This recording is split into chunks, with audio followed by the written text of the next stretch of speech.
I'm that kind of young guy that I've been to jail before. I've been to the only thing I've never been to robbery, but I'm a very stubborn guy, straight to the core. I was into boxing.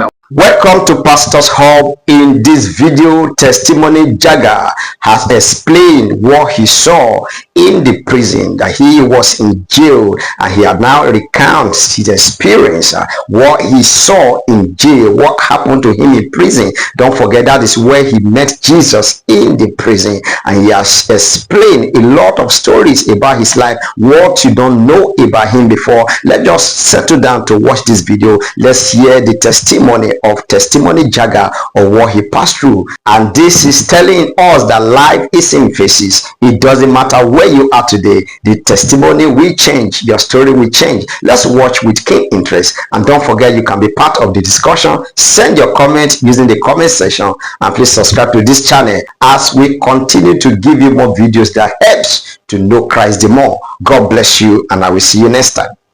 So take us back, because you say it is who you are. Yeah. And we're always big on telling those personal stories. And we had that conversation with Pastor Lazarus, and he told us he had considered suicide at some point. So everybody has their story. You have your story. It's quite rich. Can you just give us a snippet of this? Yeah, I'm that kind of young guy that I've been to jail before. I've been to the only thing I've never been to robbery, but I'm a very stubborn guy, straight to the core. I was into boxing. I was into, at the time, my vision is to be the chairman of a junction in my area. Okay, if I cannot make it, I have to collect this junction. Okay, now. Oh yeah. Chairman of the Transporters Association. All the Okada, I wanted to collect the junction. Wow. You know, I have my crew, but I thank all of them that are in Christ with me. I remember my coach that teaching me how to.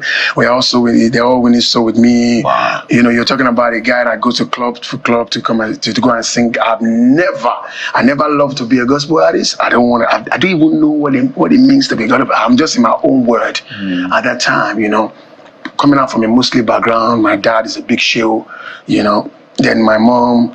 Elijah too, but from a traditional home, so I'm mixed up. So Christianity was not part of my journey at all. So I feel like Christianity is so boring. And you know, it's like you waking up in the morning, you're seeing someone like Jay-Z, you see someone like I need a girl to, and now you're watching the TV and you're seeing somebody singing and saying, and it's what's up? Somebody's using very nice car, or somebody's standing with a flower. Come on, what are you gonna follow?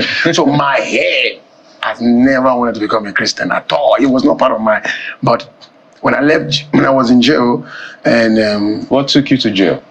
I found myself in the wrong place. Like every young guy, you want to survive in life. You know, Then I was in a record label. Then I dropped out of that record label.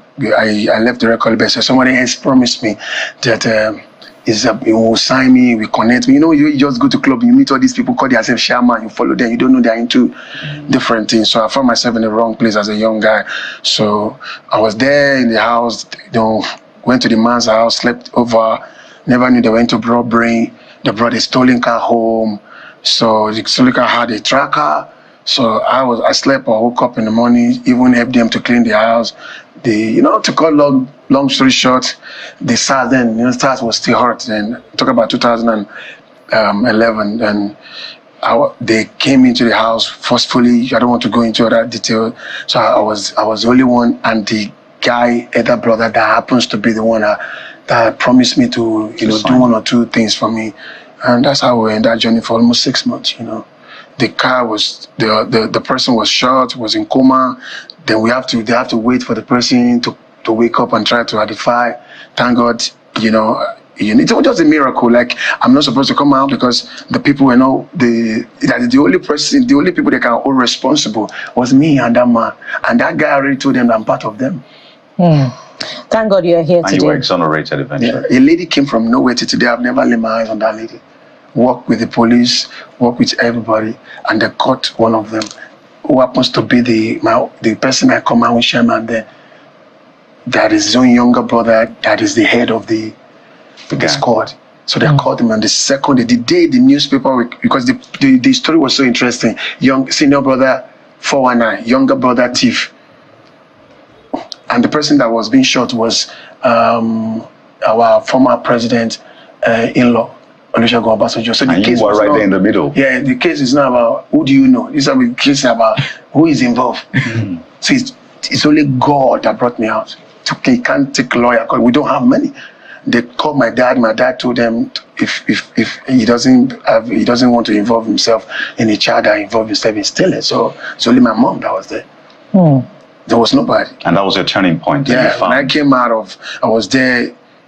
I was just doing my stuff. Even while I was there, I don't really think, and that makes me, when I came out, that makes me know the value of people and know the value of freedom. And that's why you see most of my life, even everything about my life is based on giving out to my society, giving out to the people that you don't, everything you are on street, I say, bro, because I don't want even my enemy's children to go to that place. So does that form part of your salvation story? Yeah, because I gave my life to Christ while I was there. So when I came out, I don't know the church to go. And the Spirit of God told me he's going to lead me to the church. I was going on the road one day. I met a lady that gave me a flyer. No pastor preached to me because you can't even preach to me. My head nowhere at all. Like, I know where. Which pastor want to preach? So I'm like Paul. He took God himself too. So my mind was big. Like, neutrally, I go crazy to the extent that I use pints to dance on stage.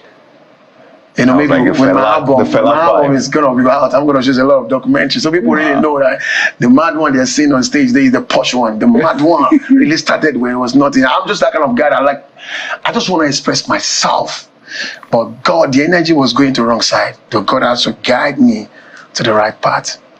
So imagine a boy that's wearing pants now. Today, God wear me with clothes, and somebody say you did swag for God. If you know me before, you know going to tell me my own too much. I mean, I'm supposed to be that kind of person that will cause a lot of chaos in my hood or disturbing people's hood right now, people's neighborhood. But today, look at what we're doing. God is using me to put joy in a lot of homes. You're live on the morning brief, speaking to millions of people out there. I tell you, on Good Friday, it's brilliant, really, to hear your story. I actually have goosebumps listening to that, and I think that's just what we live for.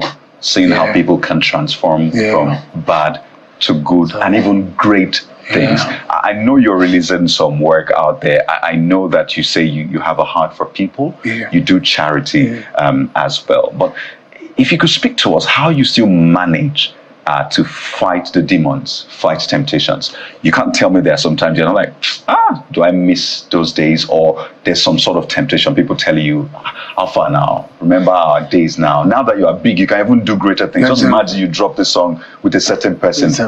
I have a song. I have a song with that. I did a song with the band. I'm doing a song with that. I don't care. I don't know what me. But anyway, I'm very weird.